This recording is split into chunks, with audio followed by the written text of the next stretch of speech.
Hi எல்லாரும் எப்படி இருக்கீங்க? கேஸ்ட் அயர்ன் பணியாரக்கல்லை எப்படி சீசன் பண்ணுறதுன்னு தான் பார்க்க போகிறோம்.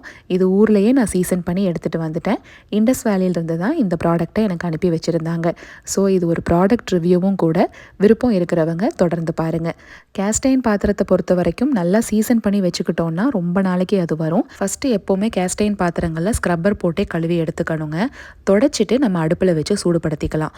எண்ணெய் ஊற்றி குட்டி குட்டியாக வெங்காயம் கட் பண்ணி வச்சுருந்தேன். அதை ஒவ்வொரு குழியிலையுமே போட்டு ஒரு சின்ன ஸ்பூன் வச்சுக்கிட்டிங்கன்னா ஈஸியாக இருக்கும் வதக்கிறதுக்கு. அந்த வெங்காயத்தை நம்ம யூஸ் பண்ணக்கூடாது, தூக்கி போட்டுறணும். திரும்பவும் எண்ணெய் விட்டு எல்லா குழியிலையுமே மாவு ஊற்றி பணியாரமாக சுட்டு எடுத்துக்கலாம். முதல் ரவுண்டு பார்த்தீங்கன்னா லைட்டாக ஒட்டுற மாதிரி இருந்தது. செகண்ட் ரவுண்டெல்லாம் சூப்பராகவே பணியாரம் ஒட்டாமல் வந்துருச்சு. எப்போவுமே கல் நல்லா சூடானதுக்கப்புறமா தான் எண்ணெய் விடணும். இப்போது 40% ஆஃப் போயிட்டுருக்கு.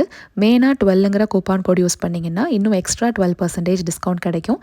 டீட்டெயில்ஸ் எல்லாமே பின்டு கமெண்ட்ஸில் கொடுத்துருக்கேங்க. நம்ம நாளைக்கு ஒரு ஷார்ட்ஸில் பார்க்கலாங்களா?